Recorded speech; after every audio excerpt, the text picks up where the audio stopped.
Suryakanta versus Chandrakanta. Magical hair dryer. ಒಂದಿನ Chandrakanta beauty tips video ನೋಡ್ತಾ ಇರ್ತಾಳೆ. ಅವೆಲ್ಲ ನೋಡ್ತಾ ಒಂದ್ ಪೇಪರ್ ಪೆನ್ ತಗೊಂಡು ಅದ್ರಲ್ಲಿ ಬರೋದೆಲ್ಲ ಬರ್ಕೋತಾ ಇರ್ತಾಳೆ. ಅದನ್ನ ನೋಡಿದ್ ಸೂರ್ಯಕಾಂತ ಹೀಗಂತಾಳೆ, ಏನ್ ನೋಡ್ತಿದ್ಯಾ? ಬ್ಯೂಟಿ ಟಿಪ್ಸ್ ವಿಡಿಯೋ ನೋಡ್ತಿದೀನಿ ಅತ್ತೆ. ಅವೆಲ್ಲ ನೋಡ್ಕೊಂಡು ಮನೆಯಲ್ಲೇ ಪಾರ್ಲರ್ ಓಪನ್ ಮಾಡೋಣ ಅಂತ ಯೋಚನೆ ಮಾಡ್ತಿದೀನಿ. ಅದೆಲ್ಲ ಕೇಳಿದ್ ಸೂರ್ಯಕಾಂತ ಶಾಕ್ ಆಗಿ, ಏನು ಯೂಟ್ಯೂಬ್ ಅಲ್ಲಿ ನೋಡಿ ಕಲ್ತ್ಕೊಳ್ಳೋದ? ಹುಚ್ಚೇನಾದ್ರೂ ಹಿಡ್ದಿದ್ಯಾ?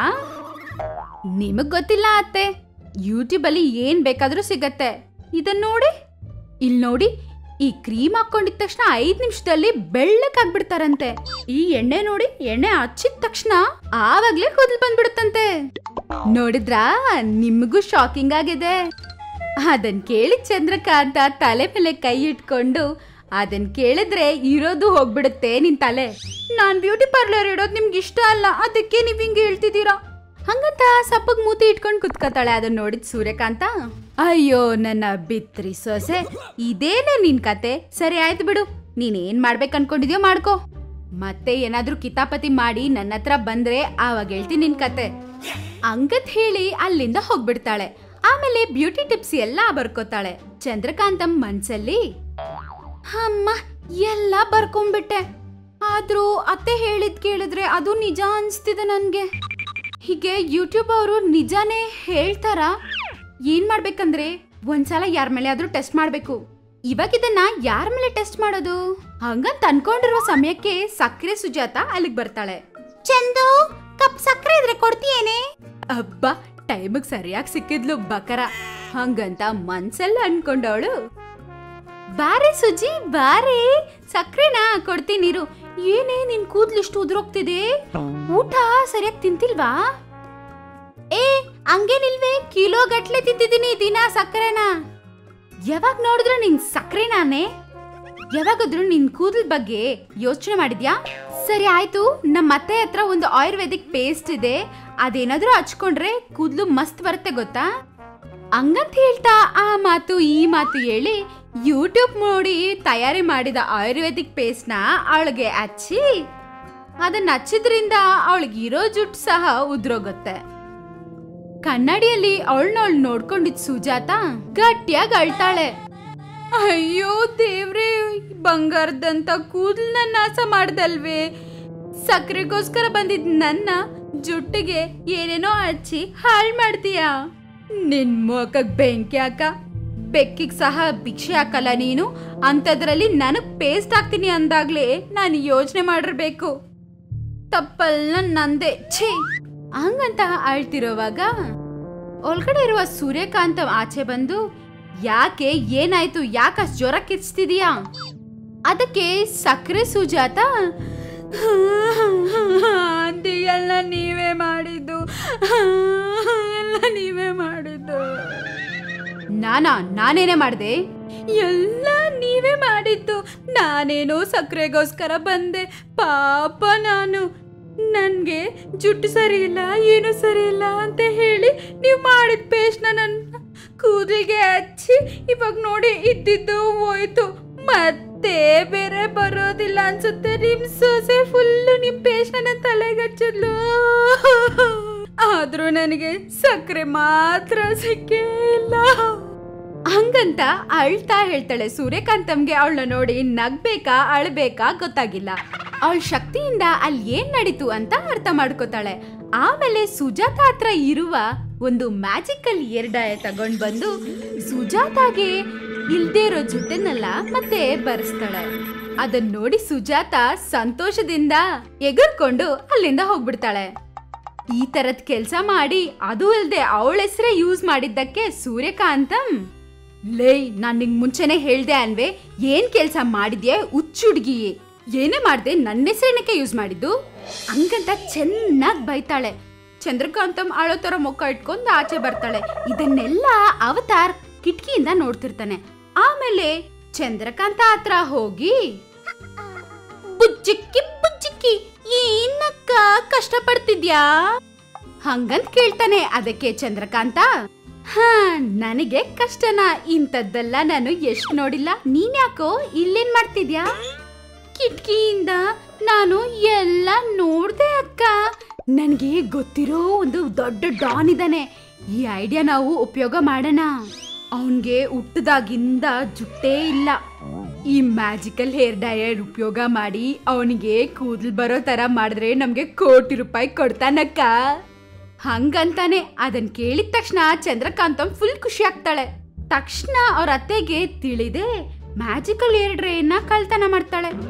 ಆಮೇಲೆ ಅವರಿಬ್ರು ಸೇರಿ ಆ ದೊಡ್ಡ ಡಾನ್ ಹತ್ರ ಹೋಗ್ತಾರೆ. ಅಲ್ಲಿರೋ ಡಾನ್ಗೆ ಎಲ್ಲಾ ತಿಳಿಸಿ ₹1,00,00,000 ಡೀಲ್ ಮಾತಾಡ್ಕೋತಾರೆ. ಬಾಸ್, ನಿಮ್ಗೆ ಜುಟ್ಟೇನಾದ್ರೂ ಬರ್ಸಿದ್ರೆ ₹1,00,00,000 ಕೊಡ್ತೀನಿ ಅಂತ ಹೇಳಿದ್ರಲ್ವಾ, ನಮ್ಗೆ ₹1,00,00,000 ಕೊಡ್ತೀರಾ? ತರಿಸ್ತೀವಿ. ಒಂದಲ್ಲ 2 ಕೋಟಿ ಕೊಡ್ತೀನಿ. ನನ್ನ ತಲೆಯಲ್ಲಿ ಕೂದಲನ್ನ ನೀವು ವಾಪಸ್ ತಂದ್ರೆ ಮಾತ್ರ. ಹಂಗಂತಾನೆ 2 ಕೋಟಿ ಅಂದಿದ ತಕ್ಷಣ ಚಂದ್ರಕಾಂತಮ್ಗೆ ಫುಲ್ ಖುಷಿ ಆಗುತ್ತೆ. ತಕ್ಷಣ ಓಕೆ ಅಂತ ಹೇಳಿ ಅವಳ ಹತ್ರ ಇರುವ ಮ್ಯಾಜಿಕಲ್ ಏರ್ ಡ್ರೈಯರ್ ಉಪಯೋಗ ಮಾಡಿ ಡಾನ್ಗೆ ಕೂದಲು ಬರೋ ತರ ಮಾಡ್ತಾಳೆ. ಅದನ್ನ ನೋಡಿ ಡಾನ್ ಫುಲ್ ಶಾಕ್ ಆಗ್ತಾನೆ. ಡಾನ್ಗೆ ಕೂದಲು ಬಂದಿದ್ರಿಂದ ಅವರು ಮತ್ತೆ ಅವ್ರ ಸಹಾಯಕರು ಫುಲ್ ಖುಷಿ ಆಗ್ತಾರೆ. ಆಗ ಅವತಾರ್ ಬುಜ್ಜಿಕ್ಕಿ ಬುಜ್ಜಿಕ್ಕಿ, ಸರ್ ನಿಮ್ಗೆ ಕೂದಲು ಬಂತಲ್ವಾ, ನಮ್ ದುಡ್ಡು ನಮ್ಗ್ ಕೊಡಿ ಹಂಗಂತ ಕೇಳ್ತಾರೆ. ಅದಕ್ಕೆ ಡಾನ್, ಇದ್ರಲ್ಲಿ ನಿಮ್ದೇನಿದೆ, ಎಲ್ಲ ಆ ಮ್ಯಾಜಿಕಲ್ ಹೇರ್ ಡ್ರೈಯರೇ ಮಾಡಿರುವಂತದ್ದು. ಅದನ್ನ ನನ್ ಕೊಟ್ಟು ನೀವು ಇಲ್ಲಿಂದ ಸುಮ್ನೆ ತೆರಳಿ. ಅದನ್ ಕೇಳಿಸ್ಕೊಂಡಿದ ತಕ್ಷಣ ಅವರಿಬ್ರು ಫುಲ್ ಶಾಕ್ ಆಗ್ಬಿಡ್ತಾರೆ. ಚಂದ್ರಕಾಂತ ಡಾನ್ ಹತ್ರ, ಏನ್ರಿ ಜುಟ್ ಬಂದ್ರೆ ದುಡ್ಡು ಕೊಡ್ತೀನಿ ಅಂತ ಹೇಳಿದ್ರಲ್ವಾ, ಇವಾಗ ಮಾತ್ ಪಟಾಯಿಸ್ತಿದ್ದೀರಾ? ಮಾತ್ ತಪ್ಪದಿರ್ಲಿಕ್ಕೆ ನಾನೇನು ಸತ್ಯ ಹರಿಶ್ಚಂದ್ರನಾ? ನಾನು ಡಾನ್, ನೆನ್ಪಿರ್ಲಿ. ಹಂಗಂತೇಳಿ ಪಕ್ಕದಲ್ಲಿರೋ ಸಹಾಯಕರ ಹತ್ರ ಹಿಂಗ್ ಹೇಳ್ತಾನೆ. ಅರೆ ಏನ್ ನೋಡ್ತಿದ್ದೀರಾ, ಇವರಿಂದ ಹೇರ್ ಡ್ರೈಯರ್ ಅನ್ನ ಕಸಿದ್ಕೊಂಡು ಕೂಡಾಕಿ ಇವ್ರನ್ನ ಹಂಗಂತ ಹೇಳ್ತಾರೆ. ಅದರಿಂದ ಚಂದ್ರಕಾಂತಮ್ನ ಕಟ್ಟಾಕೋದಕ್ಕೆ ಡಾನ್ ಸಹಾಯಕರು ಮೇಲೆ ಮೇಲೆ ಬರ್ತಾರೆ. ಆಗ ಅವಳು ಏನ್ ಮಾಡ್ಬೇಕಂತ ತಿಳಿದೆ ಅವ್ರ ಅತ್ತೆನ ಗಟ್ಟಿಯಾಗಿ ಕರೀತಾಳೆ, ಅತ್ತಿಯಮ್ಮ. ತಕ್ಷಣ ಸೂರ್ಯಕಾಂತ ಮ್ಯಾಜಿಕಲ್ ಹೇರ್ ಡ್ರೈಯರ್ ಅಲ್ಲಿ ಫೈರ್ ಬರೋ ತರ ಮಾಡ್ತಾಳೆ. ಹಂಗೆ ಆ ಏರ್ ಡ್ರೈಯರ್ ಡಾನ್ ಮೇಲೆ ಬಿದ್ದು ಆ ಸಹಾಯಕರ ಮೇಲೆ ಸಹ ಬಿದ್ದು ಹಂಗೆ ಅವ್ರ ಡೆನ್ ಪೂರ್ತಿ ಸುಟ್ಟೋಗುತ್ತೆ. ಕರೆಕ್ಟ್ ಟೈಮ್ ನೋಡ್ಕೊಂಡು ಚಂದ್ರಕಾಂತ ಮತ್ತೆ ಅವತಾರ್ ಅಲ್ಲಿಂದ ಏರ್ ಡ್ರೈಯರ್ ತಗೊಂಡು ಓಡೋಗ್ತಾರೆ. ಏನಾಯ್ತೋ ಎಲ್ಲಾ ತಿಳ್ಕೊಂಡಿದ್ದ ಸೂರ್ಯಕಾಂತ ಕೋಪದಿಂದ ಅವ್ರಿಬ್ಬರಿಗೆ 100 ಬಸ್ಕಿ ಹೊಡೆಯಕ್ಕೆ ಪನಿಷ್ಮೆಂಟ್ ಕೊಡ್ತಾಳೆ. ನೋಡಿ, ಒಂದ್ ವೇಳೆ ನೀವೇನಾದ್ರೂ ನನ್ನನ್ ಮೋಸ ಮಾಡಿ ಕಡಿಮೆ ಬಸ್ಕಿ ಓಡಿದ್ರೆ ಈ ಮ್ಯಾಜಿಕಲ್ ಏರ್ ಡ್ರೈಯರ್ ನಿಮ್ಮೇಲೂ ಬೆಂಕಿ ಸ್ಪ್ರೇ ಮಾಡುತ್ತೆ ಹಂಗಂತೇಳಿ ಅಲ್ಲಿಂದ ಹೋಗ್ಬಿಡ್ತಾಳೆ. ಏನು ಮಾಡಕ್ಕಾಗ್ದೆ ಪಾಪ ಇಬ್ರು ಬಸ್ಕಿ ಹೊಡಿತಿರ್ತಾರೆ. ರಾಮಯ್ಯ ಅಂತ ಒಬ್ಬ ಇದ್ದ. ಅವನ್ಗೆ ಹೆಂಡತಿ ಒಂದ್ ಮಗ. ಅವನ್ ಮಗನ ಹೆಸರು ಸೂರಿ. ರಾಮಯ್ಯ ತುಂಬಾ ಬಡವ. ಅವನಿಗಿರೋ 1 ಎಕರೆ ಭೂಮಿಯಲ್ಲಿ ರಕರಕವಾದ ತರಕಾರಿ ಬೆಳೆಸ್ತಾ ಇರ್ತಾ ಇದ್ದ. ಅದೇ ತರಕಾರಿನ ಅವ್ರ ಹೆಂಡತಿ ಸೀತಾ ಊರೆಲ್ಲ ತಿರುಗಿ ಮಾರ್ಕೊಂಡ್ ಬಂದಿದ್ದ ದುಡ್ಡಲ್ಲೇ ಕುಟುಂಬನ ಸಾಗಿಸ್ತಿದ್ರು.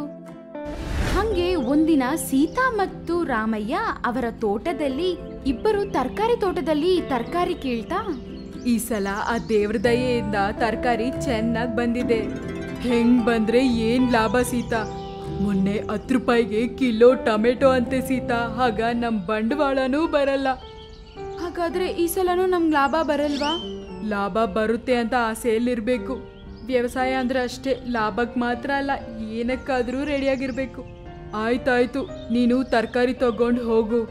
ನಾನು ಮೆಣಸಿನ ತೋಟಕ್ಕೆ ಹೋಗಿ ನೀರ್ ಕಟ್ಬೇಕು. ಹಂಗಂತೇಳಿ ಅವಳ ತಲೆ ಮೇಲೆ ತರಕಾರಿ ಬುಟ್ಟಿ ಇಟ್ಟು ಅವಳನ್ನ ಅಲ್ಲಿಂದ ಕಳಿಸ್ತಾನೆ. ಅವಳು ಬುಟ್ಟಿನ ತಲೆ ಮೇಲೆ ಇಟ್ಕೊಂಡು ಊರೆಲ್ಲ ಟಮಾಟ ಆಗ್ಲು, ಬದನೆಕಾಯಿ, ಕ್ಯಾರೆಟ್, ತರಕಾರಿ ಅಮ್ಮ ತರಕಾರಿ ತರಕಾರಿ ಹಂಗಂತ ಕಿರ್ಚುತ್ತಾ ಊರೆಲ್ಲ ತಿರುಗ್ತಾ ಇದ್ಲು. ಇಲ್ಲಿ ರಾಮಯ್ಯ ತೋಟಕ್ ನೀರ್ ಕಟ್ಟಿ ಸಾಯಂಕಾಲಕ್ ಮನೆಗ್ ಬರ್ತಾನೆ. ಮನೆಗ್ ಬಂದು ಸೂರಿ ಹತ್ರ, ಏನಮ್ಮ ಅಮ್ಮ ಬಂದಿಲ್ವಾ? ಇಲ್ಲ ಅಪ್ಪ. ಇನ್ನೂ ಬಂದಿಲ್ವಾ? ಯಾವಾಗ ಹೋದವಳು? ಹಂಗಂದ್ ಮನ್ಸಲ್ಲಿ ಅನ್ಕೊಂಡು ಬಾಗ್ಲತ್ರ ಬಂದ್ ನಿಂತ್ಕೊಂಡು ನೋಡ್ತಿದ್ರು. ತುಂಬಾ ದೂರದಲ್ಲಿ ಸೀತಾ ಬುಟ್ಟಿನ ಕಂಕ್ಳಲ್ಲಿ ಇಟ್ಕೊಂಡು ಬರ್ತಾ ಇದ್ಲು. ಹಾ, ಅಲ್ಲಿ ನೋಡು ಬರ್ತಿದ್ದಾಳೆ, ಬಾ ಒಳಗಡೆ ಹೋಗೋಣ ಹಂಗಂತ ಅನ್ಕೋತಾ ಒಳಗಡೆ ಹೋಗ್ತಾರೆ. ಅವರ ಹಿಂದೆನೆ ಸೀತಾನು ಬಂದ್ಬಿಡ್ತಾಳೆ. ತಗೊಂಡೋಗಿದ್ದೆಲ್ಲ ಮಾರ್ಬಿಟ್ ಬರೋಷ್ಟೊತ್ತಿಗೆ ತುಂಬಾ ಟೈಮ್ ಆಗೋಯ್ತಯ್ಯ. ಎರಡ 4 ಊರ್ ಸುತ್ಕೊಂಡ್ ಬಂದೆ. ಯಾರು ತಗೊಂಡಿಲ್ಲ ಅಂದ್ರೆ ಬಂದ್ಬಿಡ್ಬೇಕಲ್ವಾ? ಕಾಲ್ ನೋವು ಬರೋ ತರ ಏನಕ್ ತಿರ್ಗಾಡೋದು? ಏನಕ್ಕಂತ ಏನು, ಅದನ್ ಮಾರಿದ್ರೇನೆ ಇವತ್ ನಾವು ಊಟ ಮಾಡಕ್ಕಾಗೋದು. ಮನೇಲಿ ಏನ್ ರೇಷನೇ ಇಲ್ಲ ಹಂಗಂತಂದ್ಲು. ಆ ಮಾತ್ ಕೇಳಿದ ತಕ್ಷಣ ರಾಮಯ್ಯ ಸೈಲೆಂಟ್ ಆಗ್ಬಿಟ್ಟ. ತಗೊಳ್ಳಿ, ಈ ದುಡ್ಡು ತಗೊಂಡೋಗಿ ಅಕ್ಕಿ ತಗೊಂಡ್ ಬನ್ನಿ, ನಾನು ತರಕಾರಿ ಕಟ್ ಮಾಡ್ತೀನಿ. ಆಯ್ತು. ಹಂಗಂತ ದುಡ್ಡು ತಗೊಂಡು